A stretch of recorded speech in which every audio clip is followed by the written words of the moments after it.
بسم اللہ الرحمن الرحیم۔ السلام علیکم۔ انفو ٹی وی میں خوش آمدید۔ آج 19 نومبر 2020 بروز جمعرات 4 ربیع الثانی بمطابق 1442 ہجری سعودی عرب کی تازہ ترین خبروں کے ساتھ میں ہوں وسیم۔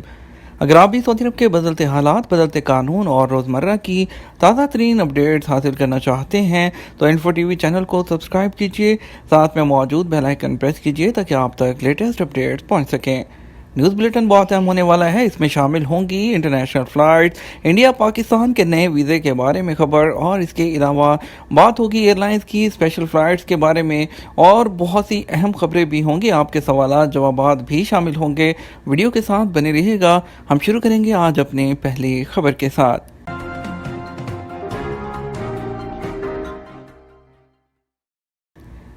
سعودی ملازم کی کم سے کم تنخواہ 4,000 ریال مقرر کر دی گئی۔ وزیر افرادی قوت انجینئر احمد بن سلیمان الراجی نے پرائیویٹ شعبے میں کام کرنے والے سعودی شہریوں کی کم سے کم تنخواہ 3,000 سے بڑھا کر 4,000 کرنے کا فیصلہ کیا۔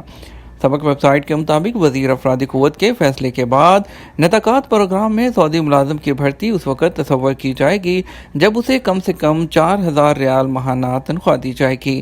نئے فیصلے کے بعد کم سے کم 3,000 ریال تنخواہ لینے والے نطاقات پروگرام میں آدھا ملازم شمار ہوگا۔ اس طرح 3,000 سے کم تنخواہ دینے پر نطاقات پروگرام میں سعودی ملازم کی بھرتی شمار نہیں ہوگی۔ وزارت نے کہا کہ جس کارکن کی تنخواہ 3,000 ریال سے زیادہ اور 4,000 سے کم ہے اسے بھی نطاقات پروگرام میں آدھا ملازم شمار کیا جائے گا۔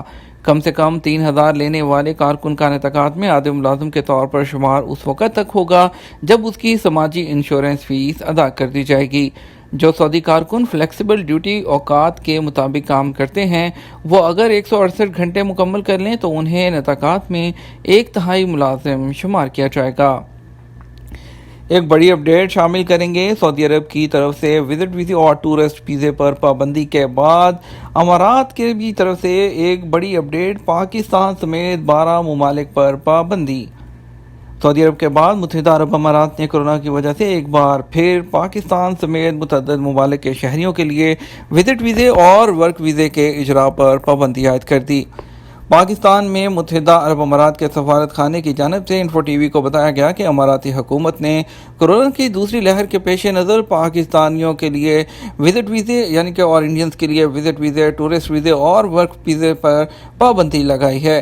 تاہم پاکستان انڈیا سے ریڈ پاسپورٹ پر سفر کرنے کے مجاز افراد جن میں وزراء، سفارتکار اور اعلیٰ سرکاری افسران شامل ہیں ان کے ویزے سفارت خانے میں پروسیس کیے جا رہے ہیں۔ دوسری جانب پاکستانی دفتر خارجہ کے ترجمان زاہد حفیظ چودھری کی جانب سے جاری کردہ بیان میں کہا گیا کہ متحدہ عرب امارات کی جانب سے پاکستان سمیت 12 ممالک کے لیے نئے وزٹ ویزوں کے اجراء کی عارضی طور پر معطلی کے بارے میں علم ہوا ہے۔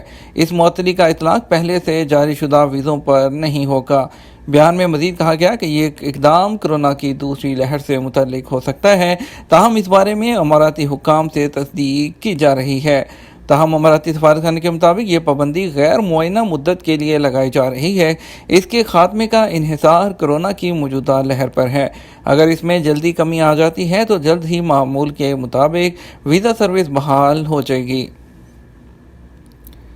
اگلی خبر شامل کریں گے مادہ اور بینک کارڈ سے سرکاری فیس ادا کرنے کی سہولت۔ سعودی وزارت خزانہ نے سرکاری فیسوں کی ادائیگی کے لیے اضافی چیلنجز متعارف کرائے ہیں۔ سداد کے ساتھ بینک کارڈ کے ذریعے بھی سرکاری فیسیں ادا کی جا سکیں گی۔ سعودی خبرساز ادارے ایس پی کے مطابق سیکرٹری خزانہ برائے آمدن طارق الشعیب نے بتایا کہ سرکاری لین دین میں ڈیجیٹل تبدیلی کے رواج کو فروغ دینے کے لیے سداد کے ساتھ آن لائن ادائیگی کے دیگر چینلز بھی مہیا کر دیے گئے ہیں تاکہ شہری اور مقیم غیر ملکی مختلف ویزوں پر مملکت آنے والے اور سرمایہ کار محفوظ طریقے سے بلا کسی رکاوٹ سرکاری فیسیں ادا کر سکیں۔ انہوں نے کہا کہ مادہ اور کریڈٹ کارڈ کے ذریعے سرکاری فیسیں ادا کی جا سکتی ہیں۔ اکاؤنٹ ہولڈرز مختلف بینکوں کے کارڈ کے ذریعے فیس ادا کر سکتے ہیں۔ بیرون ملک موجود افراد کریڈٹ کارڈ استعمال کر سکتے ہیں۔ بیرون ملک موجود ایسے صارفین جن کا کسی سعودی بینک میں اکاؤنٹ نہ ہو وہ بھی کریڈٹ کارڈ سے فیس ادا کر سکتے ہیں۔ اس فیصلے سے سرکاری خدمات سے حاصل ہونے والوں کو آسانی ہوگی۔ مسجد الحرام کی سینیٹائزنگ کا کام 35 منٹ میں۔ سعودی عرب میں مسجد الحرام کی سینیٹائزنگ کا کام 35 منٹ کے اندر انجام دیا جا رہا ہے۔ 4000 سے زیادہ کارکن مطاف صفا مروہ کے درمیانی علاقے، صحن، فرش اور دولان تیز رفتاری سے دھو کر انہیں سینیٹائز کر دیتے ہیں۔ کارکنان 8 گھنٹے کی شفٹوں میں کام کر رہے ہیں۔ سبق ویب سائٹ کے مطابق مسجد الحرام کی انتظامیہ نے سینیٹائزنگ کے لیے 9 ٹیمیں بنا رکھی ہیں جو صفائی، دھلائی اور سینیٹائزنگ کے کام انجام دیتی ہیں۔ روزانہ کی بنیاد پر حرم مکی سے 20 ٹن سے زیادہ کباڑ اٹھایا جا رہا ہے۔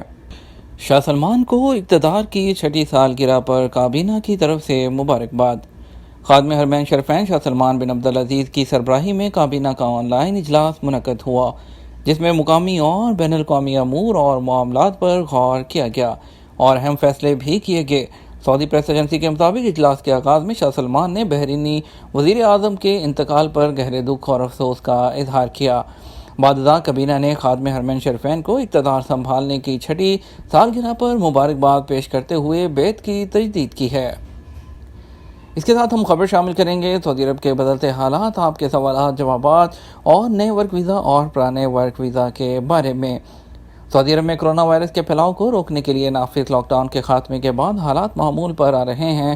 کرونا وائرس کے نئے کیسز الحمدللہ ریکارڈ کم ہو رہے ہیں۔ اسی سلسلے میں انٹرنیشنل فلائٹس کی بحالی بھی مرحلہ وار جاری ہے۔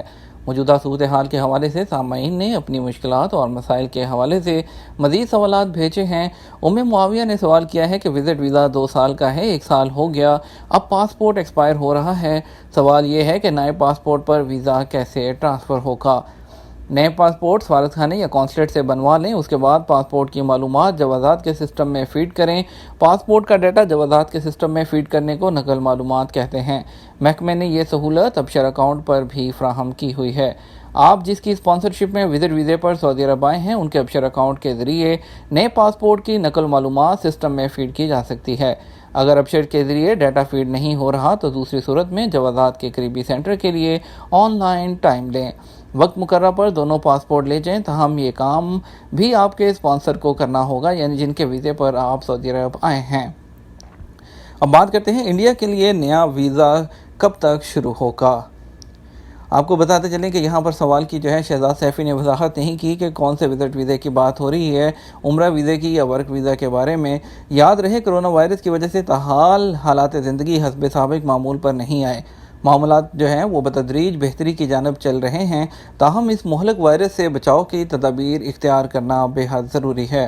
کرونا وائرس کی وجہ سے احتیاطی تدابیر کے تحت سعودی عرب میں تمام ویزوں کے اجراء پر مارچ سے پابندی عائد کر دی گئی تھی، تاہم اب بین الاقوامی سفری پابندیاں پارشلی اٹھائی جا رہی ہیں۔ کافی حد تک معمول زندگی کا ہے وہ بھی بحال ہو گیا ہے، ویزوں کا اجراء بھی کسی حد تک بحال ہو گیا ہے۔ سعودی عرب آنے کے لیے کرونا ٹیسٹ انتہائی اہم ہے، جس کی رپورٹ سفر کے 72 گھنٹے سے زیادہ پرانی نہیں ہونی چاہیے۔ وہ لوگ جن کے ورک ویزا ایکسپائر ہو چکے تھے، پاکستان کے لوگوں کے تو وہ ورک ویزا دوبارہ سے اسٹیمپ ہو رہے ہیں نئے میڈیکل کے ساتھ، لیکن فی الحال انڈیا کے لیے کوئی بھی اپڈیٹ نہیں ہے، کیونکہ انڈیا کی انٹرنیشنل فلائٹس بھی بند ہیں۔ اگر بات کی جائے کہ انڈیا سے جو وائر دبئی آ رہے تھے، اب جیسا کہ وزٹ ویزے پر دبئی نے بھی پابندی لگا دی ہے، UAE نے، تو وہ سسٹم بھی بند ہوتا نظر آ رہا ہے۔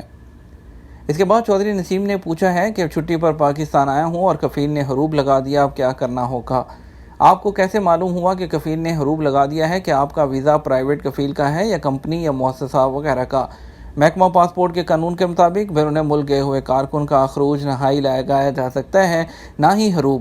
حروب کا مطلب ہوتا ہے کفیل سے بھاگ جانا یا دوسری جگہ کام کرنا، جبکہ آپ نے کہا کہ چھٹی پر پاکستان گئے ہوئے ہیں، اس صورت میں حروب نہیں لگ سکتا۔ لیبر آفس کے سسٹم میں اس بارے میں چیک کیا جا سکتا ہے۔ افرادی قوت کی ویب سائٹ پر لاگ ان کر کے آپ اپنا اقامہ نمبر اور ساتھ ہی دکھائی دینے والا نمبروں کا کوڈ فیڈ کریں، جس سے پتہ چل جائے گا کہ آپ کا حروب لگا ہوا ہے یا نہیں۔ اس کے ساتھ ایک بڑی اپڈیٹ اور شامل کریں گے۔ بین الاقوامی ادارے سیف ٹریول بیرومیٹر نے عالمی وبا کورونا کے دوران ایویشن انڈسٹری میں ایمریٹس ایئر لائن کو دنیا کی سب سے محفوظ ترین ایئر لائن قرار دیا ہے۔ ایئر لائن نے مئی میں اپنے آپریشن کے آغاز سے ہی ایویشن انڈسٹری میں حفاظتی معیار متعین کیے اور دنیا بھر میں 230 سے زائد لائنوں کے جائزے کے 5 سکور میں سے 4.4 سیف ٹریول سکور کر کے ایئر لائن سب سے پہلے درجے پر رہی۔ اس سکور کے لیے صحت اور حفاظت کے 26 پیرامیٹر کے خود مختارانہ آڈٹ کی بنیاد پر جائزہ لیا گیا ہے۔ اس کے ساتھ ہم خبر شامل کرتے ہیں انڈیا اور پاکستان کی اسپیشل فلائٹ سے متعلق. آپ کو بتاتے ہیں کہ آج پاکستان سے کون کون سی فلائٹس آئیں گی اور وندے بھارت مشن کے تحت کون کون سی فلائٹس آج سعودی عرب سے انڈیا کے لیے روانہ ہوں گی. پہلے بات کرتے ہیں انڈیا کے وندے بھارت مشن کے تحت احمد آباد کے لیے ایک فلائٹ جائے گی آج جدہ سے، جو کہ ہوگی اسپائس جیٹ کی SG334.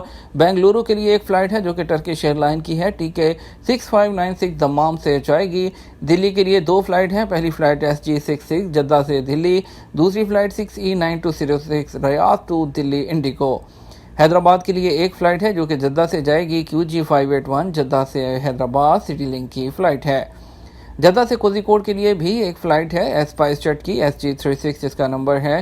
اور اس کے بعد ممبئی کے لیے دو فلائٹ ہیں، پہلی فلائٹ جدہ سے SG69 اسپائس جیٹ، دوسری فلائٹ ریاض سے ہے SG20 ممبئی کے لیے. اس کے بعد دمام سے ایک فلائٹ جائے گی ترویندرم کے لیے، ایئر انڈیا ایکسپریس کی IX1584 جس کا نمبر ہے. اگر اس کے ساتھ بات کرتے ہیں پاکستان کی تو اسلام آباد سے 3 فلائٹس ہیں ٹوٹل. پہلی فلائٹ اسلام آباد ٹو جدہ ایئر بلو کی PA2700، دوسری فلائٹ اسلام آباد to Jeddah year blue PA270، تیسری فلائٹ XY316 اسلام آباد سے ریاض جائے گی فلائناس کی، کراچی سے PIA کی PK9731 جدہ. اور لاہور سے ٹوٹل 4 فلائٹس ہیں. پہلی فلائٹ جدہ کے لیے لاہور سے PA470 ایئر بلو، دوسری flight PA4700 Airblue Lahore to Jeddah. Lahore to Dammam 2 flight ہیں، XY884 فلائناس اور PK9247 PIA. ملتان سے 3 فلائٹس ہیں، تینوں فلائٹس جدہ آئیں گی. پہلی فلائٹ PIA کی ہے PK9739، دوسری فلائٹ PA870 ملتان سے جدہ ایئر بلو کی، آخری فلائٹ PK9731 ہے جو کہ ملتان سے جدہ کے لیے آئے گی. پاکستان انٹرنیشنل ایئر لائن کی یہ فلائٹ ہوگی. یہ تو کچھ فلائٹس کی بات ہی. کرونا کی اگر بات کریں تو پہلی مرتبہ کرونا کے کیسز 300 سے بھی کم. سعودی عرب میں کرونا وائرس کے نئے کیسز میں اپریل کے بعد سے ریکارڈ کمی ہوئی ہے اور گزشتہ 24 گھنٹے کے دوران پہلی مرتبہ 300 سے کم مریض سامنے آئے. وزارت صحت کے مطابق بدھ 18 نومبر کو گزشتہ 24 گھنٹے کے دوران 290 نئے مریضوں کی تصدیق ہوئی. اس طرح سعودی عرب میں متاثرین کی تعداد بڑھ کر 3,54,208 ہو گئی ہے. جازان کے غار میں 300 برس قدیم گھر. سعودی عرب کے جنوب مغربی صوبے جازان کے الریز کمیشنری کے لوگ پہاڑوں اور غاروں کو تراش کر رہائشی مکانات تیار کرتے تھے. یہاں 300 سال پرانے مکانات بھی موجود ہیں. عربیہ نیٹ سے گفتگو کرتے ہوئے مشرع الرئیسی نے اپنے مکان کی تعمیر کے حوالے سے بتایا کہ اس بارے میں کسی کو پتہ نہیں، اگر اس گھر میں اس کے دادا اور والد رہائش پذیر تھے اور میں خود بھی 5 سال اہل خانہ کے ہمراہ گزار چکا ہوں. اس حوالے سے یہ 300 برس سے کہیں زیادہ پرانا گھر لگتا ہے. ابا اور دادا کو بھی معلوم نہیں تھا کہ یہ گھر کس نے بنایا. ریاض سے خبر شامل کرتے ہیں. ریاض سے جعلساز گروہ گرفتار، لاکھوں ریال برآمد کر لیے گئے. سعودی عرب میں ریاض پولیس نے جعلی کرنسی نوٹ اور سرکاری دستاویزات تیار کرنے والے جعلسازوں کے ایک گروہ کو گرفتار کیا ہے. 5 رکنی گروہ میں 1 سعودی اور 4 غیر ملکی شامل ہیں. اخبار 24 کے مطابق ملزمان میں 2 ایسے ہیں جن کے پاس کسی ملک کی شہریت ہی نہیں، ایک شامی اور ایک سوڈانی بھی ملوث ہے. بدعنوانی کے الزام میں 4 وثیقہ نویس متحد. سعودی عرب میں وزیر انصاف ولید السمانی نے 4 وثیقہ نویسوں نوٹری پبلک کو معطل کر کے anti corruption and control commission کے حوالے کر دیا. چاروں پر بدعنوانی کے الزامات ہیں. اخبار 24 کے مطابق 4 وثیقہ نویسوں پر الزام ہے کہ وہ متعدد خلاف ورزیوں کے مرتکب ہوئے ہیں. نئی امریکی حکومت کے ساتھ مؤثر تعلقات ہوں گے. سعودی وزیر توانائی شہزادہ عبدالعزیز بن سلمان نے کہا کہ سعودی عرب عالمی تیل منڈی میں استحکام پیدا کرنے میں کامیاب ہو گیا. اگر تیل برآمد کرنے والے ممالک نے مزید عزم اور قوت ارادی کا مظاہرہ کیا تو تیل منڈی کا استحکام برقرار رہے گا. سعودی خبرساں ادارے SPA کے مطابق وزیر توانائی نے کہا کہ مجھے اس بات میں کوئی شک نہیں کہ نئی امریکی حکومت کے ساتھ سعودی عرب کے مؤثر تعلقات ہوں گے اور ہم مل کر کام کریں گے. یہ تو ہمارا آج کا نیوز بلیٹن. مزید خبروں کے لیے آپ رات وہ 6 بجے کا بلیٹن دیکھ سکتے ہیں. اس کے ساتھ ہم آپ سے اجازت چاہیں گے. ویڈیو کو لائک اور شیئر کیجیے گا. آپ کے قیمتی وقت کا شکریہ. اپنا خیال رکھیے گا. السلام علیکم.